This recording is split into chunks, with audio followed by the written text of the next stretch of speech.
Pero bago tayo magpatuloy ay pakilike ang ating video.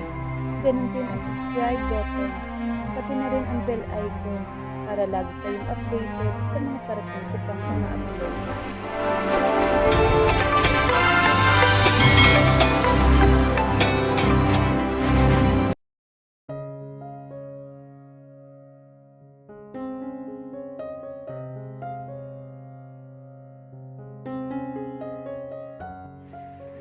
Tita! Isang mahigpit na yakap ang sinalubong niya sa akin.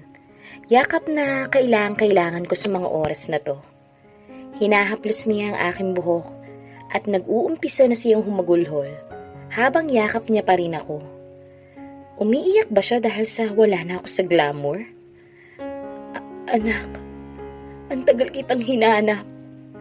Nasa puder lang pala kita. Hinayaan pa kitang umalis. Humihikbing wika niya. Anak? Teka! Anak? Lumayo siya sa akin. Ginagapang kamay ko. Patawarin mo ko. Malaki naging pagkukulang ko sa iyo, anak. Kung alam ko lang na dito ka dinala ng ama mo, bago siya namatay, naging madali sana ang lahat. Patuloy na wika niya, na lalong nagpagulo sa isip ko. Nabaling ang atensyon ko kina Mother Eden. Naguguluhan talaga ako. Ano pong ibig niyang sabihin, Mother? Blair, mas mabuting ipaliwanag mo ng maayos kay Venus ang lahat. Lalabas muna kami para makapag-usap kayo ng maayos. Paalam niya sa amin. Umalis silang lahat at kami na lamang ni Tita Blair ang naiwan sa kwartong yun. Katarina, ikaw ang anak ko na matagal ko nang hinahanap. Wika niya na ikinagulat ko. Tita, hindi ko po kayo maintindihan. Kinakabahang sambit ko sa kanya. Katarina, sanggol ka pa lamang noon nang isama kang itakas ng ama mo. Iniwan kita sa pangangalaga niya dahil naghahanap buhay ako. Hindi ko alam na sangkot pala siya sa drugs at sa iba't ibang uri ng iligal na gawain. Isang araw nang umuwi ako sa bahay natin, wala na kayo doon. Ang sabi sa akin ng ibang nakakita sa ama mo, balisa daw siya nung umalis. Kaya kinutuban talaga ako. Ilang araw ko na kayong hinahanap, Katarina. Hindi ko inisip ang pagod at gutom. Mahanap ko lang kayo sa buong lungsod. Hanggang matagpuan ko na lamang ang bangkay ng ama mo sa tabi ng daan. Dahil sa mga kakilala namin na nagdala sa akin sa kinaroroonan niya. Pakiramdam ko, pinagsakluban ako ng langit at lupa. Sobrang sakit sa akin. Lalo pa yung nadagdagan nang tuluyan na kitang hindi mahanap. Isang buwan ka pa lang noon, kaya nahirapan akong tanggapin ang lahat. Ang pagkawala ng itay mo at ang walang kasiguraduhan ko kung buhay ka pa ba. Walang araw o oras kong inisip kung nasa mabuti ka bang kalagayan. Kung may gatas ka pa bang dinidede. Kung humihinga ka pa ba at umiiyak ka dahil walang ina na yayakap sa iyo. Sumuko ako mabuhay, anak. Nagtangka akong makasan ng buhay ko. Ngunit may taong nagligtas sa akin. Si Arnold. Kinupkup niya ako kahit walang kasiguraduhan kung babalik pa ako sa dati kong katinuan. Kumuha siya ng manggagamot sa akin dahil dumaan ako sa matinding depresyon. Matagal bago ako nakabangon, Katarina. Matagal bago ako gumaling. Pero sa awa ng Diyos, binigyan niya ako ng dahilan para mabuhay muli. Nang ipagbuntis ko si Angel, unti-unti kong inayos ang sarili ko. Nagpakasal kami ni Arnold. Dinala niya ako sa abroad. Sinumulan kitang hanapin ulit kahit wala akong kasiguraduhan kung makikita pa kitang muli. Kumuha ko ng magaling na investigador para mahanap ka. 3 taon ang ginugol ko at lahat ng impormasyon na nakuha namin, tinuro itong ampunan. Kaya umuwi kami agad at pumunta ng ampunan upang i-confirm ang lahat ng nakuha naming lead. Napahagulhol siyang muli. Habang kinukwento niya sa akin ang lahat, hinayaan ko lang na pumatak ang mga luha ko. Hinayaan ko lang na matapos siya at marinig sa kanya ang gusto ko ring marinig. Kung totoo man ang hinala ko. Nang makausap ko si Mother Eden, nakumpirma kong ikaw ang nag-iisang batang dinala nung araw na yun at iniwan sa labas ng bahay ang punan. Ikaw ang anak ko, ang pinakamamahal kong anak. Patawarin mo si nanay.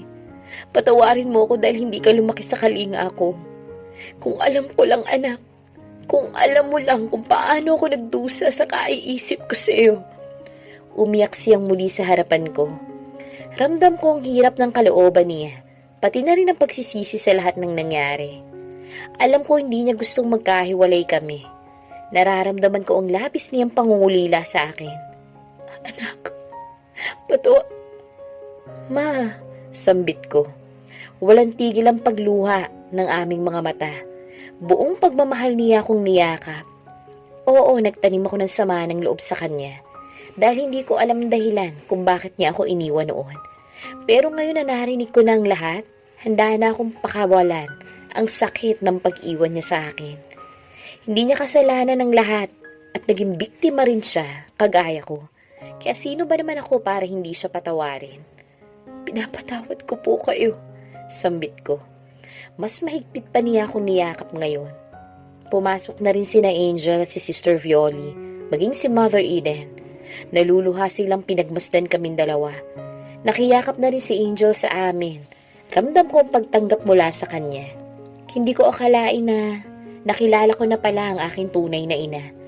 Kaya pala ganun na lamang kagaan ang pakiramdam namin sa isa't isa. Ang sakit ng kalooban ko'y napalitan ng kaligayahan dahil sa panibagong dahilan para ipagpatuloy ko ang aking laban. Upang maging malakas para sa aking natitirang pamilya at mas lalo sa aking magiging anak. Nung araw din na yun, inuwi nila ako sa bahay nila. Lubos ang pasasalamat namin kila Sister Violi at Mother Eden. Nangako din ng financial support si Mama sa ampunan na labis kong pinagpapasalamat. 1 linggo na mula nang maiuwi nila ako rito. Wala na rin si Khalil. Nagpunta na raw ito ng Italy patapos niyang malaman na buntis ako. Kinuwento ko kila Mama nangyari sa pagitan namin at sinabi niyang mag-umpisa akong muli. Nang malaman nilang buntis ako, mas naging maalaga sila sa akin. Nakipag-usap na rin ako sa abogado para sa annulment papers namin ni Jared. Dahil gusto ni Mama na palitan ng tuluyan ng pangalan ko. Dahil Katarina pala talaga ang pinangalan niya sa akin noon. Tanggap din ako ni Tito Arnold, kaya gusto niyang apelyido niya ang gamitin ko. Papunta ako sa mansyon nila Jared upang papirmahan ang annulment papers namin. Gusto ko nang tapusin ng lahat. Sigurado akong masaya na sila ni Christine at ayaw kong sirain yun. Suot kong kulay puting dress na hanggang tuhod. May umbok na rin ang tiyan ko pero sinigurado kong hindi niya mapapansin dahil medyo maluwag ang suot ko sa bandang tiyan. Nais ko ding dalawin si Lola dahil namimiss ko na din talaga siya. Kinakabahan man ako, ngunit mas nangingibabaw sa akin ang lakas ng loob upang tapusin ang paghihirap ko. Dahil gusto ko mag-umpisang muli. Madilim na mukha ni Jared ang bumungad sa akin. Nasa kwarto kasi siya. At halatang kababangon lang niya. Umaalingaso pa sa buong kwarto ang amoy ng alak. Hindi ako pumunta dito para magmakaawang balikan mo ko. Pumunta ako dito para tapusin ang lahat sa atin. Natagpuan ko na ang tunay kong pamilya at lalayo na ako sa'yo. Huwag kang mag-alala dahil kahit piso hindi ako manghihingi sa'yo. Ang gusto ko lang maayos tayong maghiwalay. Kaya please, pirmahan mo na tong iiwan mo ako ulit. At hindi ako ipapakilala sa magiging anak natin. Ano na naman ba to, Jared? Eto na nga nakikipaghiwalay na ako. Jared's POV. Venus, sandali! Tawag ni Loie na nagpalingon sa akin. Nakatalikod na si Venus at malaki ang hakbang papalayo sa kinaroroonan namin ni Christine. Sinadya kong halikan si Christine nang makita ko siyang palabas ng venue. Gusto ko siyang masaktan dahil sinaktan niya rin ako. Sino ba namang matinong lalaki ang iuuwi pa rin ang kanyang asawa matapos na mahuling may kasex na iba?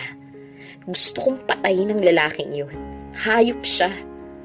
Kung may dala siguro siyang baril, napatay na niya yun.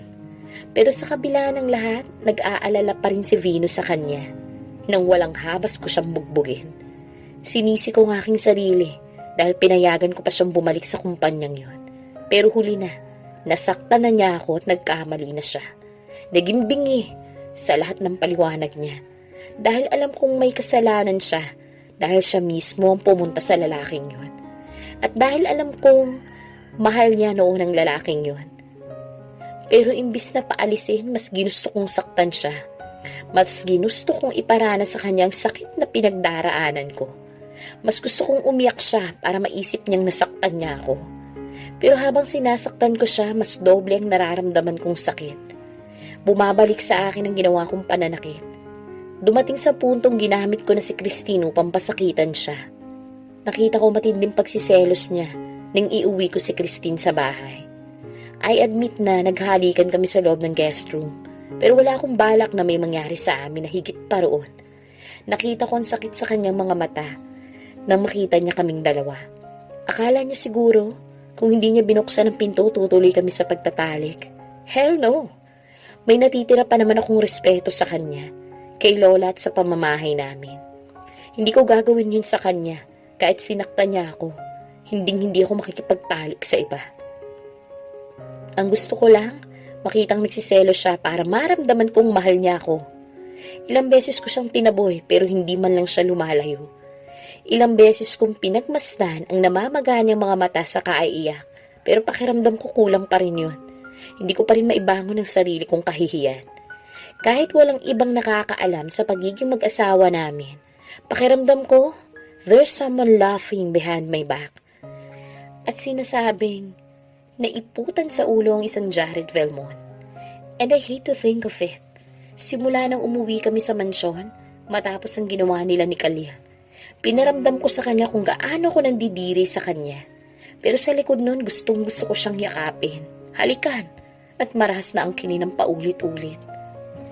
Hanggang sa mabura ang bakas na iniwan ng Khalil na yun sa kanyang isip, at mas mabaliw siya sa gagawin ko. Ngunit pinangunahan ako ng takot ko. Paano kung ulitin niya ulit akong saktan? Paano ang gagawin ko? Halos hindi na ako makapag-isip ng tama. Parati akong lutang. Hindi makapaniwala mga kaibigan ko na magagawa ni Venus yun sa akin. They offered me to hire someone para gumanti kay Khalil, pero hindi ko ginawa. Dahil alam kong mahalaga pa rin kay Venus ang lalaking yun. At kapag nalaman niyang ginawa ko yun, baka tuluyan niya na akong kamuhian at layuan. Ilang beses akong tinangkang kausapin ni Lola, pero humahantong lang sa pag-walk out ang nagiging pag-uusap namin. Hindi rin ako magtataka kung alam kong mahal niya si Venus at iba rin ang turing niya dito. Kaya sumuko siyang magpaliwanag. Hindi ko makakalimutan ang huling sinabi niya sa akin. Maiksi lamang ang buhay, Jared.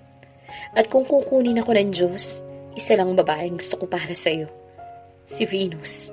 Mahal na mahal ka niya, apo. Pakinggan mo ang puso mo at magtiwala kang muli. Sa kabila ng mga sinabi ni Lola, naging matigas pa rin ang puso ko sa pagpapatawad.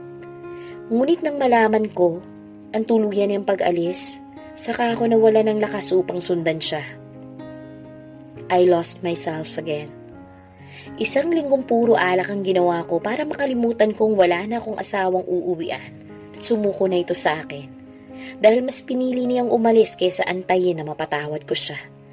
Ilang beses akong gumawa ng gulo sa bar ni Xander. Lahat ng pambubugbog na kinasangkutan ko ay ang mga kaibigan ko ang umaayos. Nasuntok ko na rin sa mukha si Xander at Chloe dahil sa kalokohang ginawa ko. Hanggang sa sinabi sa akin ni Chloe ang narinig ni Venus mula kay Christine. Kahit kailan hindi ko gustong umalis siya. Ang gusto ko lang maintindihan niya kung bakit ako nagkakaganito. Hindi ko gustong iwan niya ako at hindi ko alam na ginahasa siya ng hayop na yun. Ang tanga-tanga ko. Sobrang tanga ko. Sinubukan kong pumunta sa bahay ampunan kung nasaan siya. Pero parang dinukot ng tuluyan ng puso ko nang makita kong nakayakap sa kanya si Khalil. At hinayaan lang niya si Khalil na yakapin siya ng ganun. Kaagad kong pinaandar ang kotse at dumiretso ako sa bar ni Xander. Kung pwede ko lang ubusin ang lahat ng alak na meron sila, baka nagawa ko na. Pero dumating sila at pinigilan nila ako. Pinilit nila akong umuwi. Ilang araw ko nagkulong sa kwarto ko hanggang sa katukin ako ng katulong namin dahil may dumating daw akong bisita. Pinilit ko ang sarili kong tumayo at puntahan ang kung sino mang gumagambala sa pamamahinga ko. Nagdilim ang paningin ko na makita ko si Khalil. Kaagad ko siyang sinuntok at tinadyakan, pero hindi naman siya lumaban. Hayop ka? What are you doing here, ha? Gusto mo na bang mamatay, ha? Sinukmuraan ko ulit siya, pero hindi pa rin niya ako ginagantihan. Tapos ka na? Nakangising wika niya sa akin. What the hell? Kung tapos ka nang saktan ako, patawarin mo na si Venus. Wika niya, na ikinataas naman ang kilay ko. Umigting ang pangako at mas tinaliman pa ang tingin sa kanya. Sino siya para utusan ako? Patawarin? Sa'yo pa talaga nang galing yan, hayop ka, ha? Sinuntok ko ulit siya, kaya muli siyang napatimbuang sa lupa. Hindi ka mahal ni Venus, kaya mo siya pinagsamantalahan. Tapos gusto mo patawarin ko siya, ha? Sigaw ko sa kanya. Inayos niya ang upo sa lupa at dinura niya ang dugong namuo sa bibig niya. Alam ko, pero nakikiusap ako. Patawarin mo na siya, Jared. At patawarin mo din ako dahil sa ginawa ko. Walang nangyari sa amin, Jared. Ang gusto ko lamang makita mo kami sa ganung kalagayan. Pero kahit dulo ng daliri niya, hindi ko ginalaw. Mahal ko siya, pero hindi ko kayang pagsamantalahan siya ng ganun. Pinainom ko lang siya ng pampatulog at inutusan ko ang kasambahay para hubaran siya. Ni hindi ko nga tinignan ang katawan niya. Tumabi lang ako sa kanya. Para yun ang isipin niya at ganun din ang isipin mo. Pero maniwala ka man o sa hindi, walang nangyari sa amin. Paliwanag niya. Fuck you! At sino nagsabi sa'yo na maniniwala ako? Nakita ko pa kayo nagyayakapan sa bahay ampunan. Tapos ngayon sasabihin mo na wala lang yun nangyari? Nakita mo rin ba nung nawalan siya ng malay, ha? Sinalakay ng kaba ang dibdib ko nang sabihin niya yun. Dahil kaagad akong umalis at hindi ko naman nakita ang sinasabi niyang nawala ng malay si Venus noon. I guess hindi. Dahil kung nakita mo siyang nawala ng malay, sigurado akong bababa ka sa kotse mo at tatakbuhin mo siya para madala sa ospital. Wika niya sa seryosong tinig. What happened? Pilit kong kinakalma ang sarili ko. She's bearing with your child. My child? Buntis si Venus? Venus POV. Mapait niya akong tinignan. Hindi ko alam kung paano niya nalaman ang lahat. Ang alam ko lang, pumunta ako dito nang buo ang loob ko upang magpaalam at upang tapusin ang namamagitan sa aming dalawa. So wala kang balak sabihin sa akin ang lahat, Venus? Humakbang siya palapit sa akin, kaya umatras ako. Kung hindi pa sinabi sa akin ni Khalil na buntis ka, hindi mo sasabihin sa akin? At gusto mong pirmahan ko yan? Lalong dumilim ang mukha niya na nakatingin sa akin at nagpatuloy siya sa paghakbang. Teka, si Khalil? Hindi ko inakalang si Khalil mismo magsasabi sa kanya ng lahat. At sigurado ako ngayon na alam na rin niya na wala talagang nangyari sa aming dalawa noon. Jared, kahit ano pang sabihin mo, hindi ko na mababago pa ang desisyon ko. Kaya pirmahan mo na to para makaalis na ako. Mahinahong wika ko sa kanya. Pinilit ko magpakatatag upang hindi niya makita at maramdaman ang panginginig ko. Hindi ko alam kung takot ba ang nararamdaman ko dahil sa pagtitig niya sa akin o kasabikan dahil sa paglapit pa niya sa akin ngayon. Isang hakbang na lamang ang layo namin sa isa't isa. Inabot ko sa kanyang envelope at kinuha niya kaagad iyon sa kamay ko. Kapag pinirmahan ko ba to, patatawarin mo na ako sa ginawa ko sa iyo. Mas naging malambot ang pagtitig niya sa akin. Hindi ko alam kung para saan yun. Ngunit nakaramdam ako ng takot.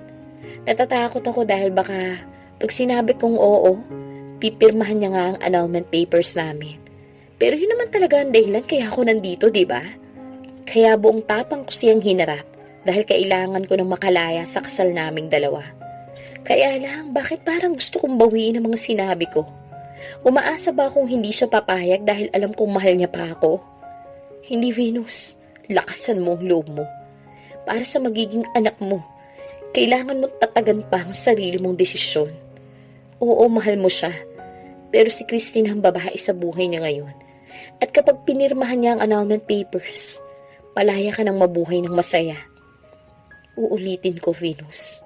Kapag ba pinirmahan ko to, patatawarin mo na ako. Oo, walang gatol kong sagot. Pinutol ko kung sasabihin niya. Umalis siya sa harapan ko dala ang annulment papers. Sinundan ko ang bawat galaw niya. Ngunit natigagal ako nang kuhanin niya ang ballpen sa ilalim ng drawer niya. Walang lingon-lingon. Pinirmahan niya yun. Nag-init ang sulok ng aking mga mata. Ako ang may gusto nun, di ba? Pero bakit ako ang masasasaktan? Bakit parang gusto kong pigilan ang kamay niyang pirmahan ang papel na yun? Tapos na ang lahat. Tapos na ang relasyon amin. Ang kasal na tangi kong pinanghahawakan upang manatili sa tabi niya kahit ang sakit-sakit na. Nagawa niya kong pakawalan ng ganun-ganun na lang. Hindi man lang siya nagdalawang isip na pirmahan ang papel na yun. Ibig sabihin handa na rin siyang bitawan ako at ang anak namin. Tumayo siya at lumapit sa akin. Kaagad niyang inabot ang pinirmahan kong dokumento. Nanginginig na inabot ko naman yun. Wala akong nakitang reaksyon sa mga mata niya. Salamat, sambit ko, bago ko siya tuluyang tinalikuran. Kung nagtagal pa ako kahit isang segundo, sigurado ako makikita niyang sunod-sunod na pagtulo ng mga luha ko. Halos takbuhin ko ng hagdanan pababa, palabas ng bahay at papunta sa kotse ko. Dahil hindi maampat ang luha ko ng mga oras na yun. Ginusto ko to, diba? Pero bakit ako nasasaktan ngayon? Bakit parang dinudurog ang puso ko? Bakit hindi ako makahinga? Tara na po, utos ko sa driver. Kaagad niyang pinaandar ang kotse palayo sa mansyon. Palayo ng tuluyan kay Jared. Hindi ko na pinigil ang nararamdaman kong sakit. Tuluyan ko nang inilabas ang kanina ko pa pinipigilang mga paghikbi. Nawalan ako ng pakailam kung ano man ang iisipin ni Manong Anton sa akin. Basta gusto ko lang mailabas ang lahat. At pagkatapos nito, ibang tao na ako. Mas matatag at mas malakas na si Katarina Forstner, ang isa sa tagapagmana ng glamour. Hinawakan ko ang impis kong tiyan. Huwag kang mag-alala, baby. Andito ako para sa iyo. Hindi kita pababayaan. Magiging strong si Mommy para sa ating dalawa. Tuyo na ang luha ko nang makarating kami ng bahay. Humingi ako ng pasensya kay Manong Anton at naiintindihan naman daw niya ako. Sinabihan pa niya ako na may dahilan ng Diyos kung bakit tayo dumaraan sa pagsubok at sigurado daw siya na magiging masaya ako dahil nakikita niyang mabuti ang puso ko. Nagpasalamat ako sa kanya bago ako pumasok sa loob ng bahay. Kaagad akong sinalubong ng yakap ni Mama. Hindi ko na naman napigilan ng maiyak. Nakiyakap na rin si Angel sa amin. Hindi niya ako tinanong pero alam kong nahihirapan din sila sa nakikitang kalagayan ko. Tama na anak, magpahinga ka na. Magiging maayos din ang lahat. Malambing na wika niya sa akin. Ate, huwag ka nang umiyak. Sige kapag lumabas ang baby mo, magiging kamukha yan ni Bugs Bunny. Wika naman ni Angel. Sino si Bugs Bunny? Humihikbing tanong ko sa kanya. Hindi mo siya kilala? Pwes, ipapakita ko siya sa'yo. Na-wallpaper yun sa cellphone ko eh. Dinukot niya ang phone. Binuksan niya yun pagkatapos hinarap sa akin. Angel naman eh. Naiinis na wika ako sa kanya. Nautas naman siya sa katatawa. Pati si Mama nakitawa na rin. Kahit masakit ang nararamdaman ko, napailing na lamang ako dahil sa halakhakan nilang dalawa. Ayan, masaya ka na ulit.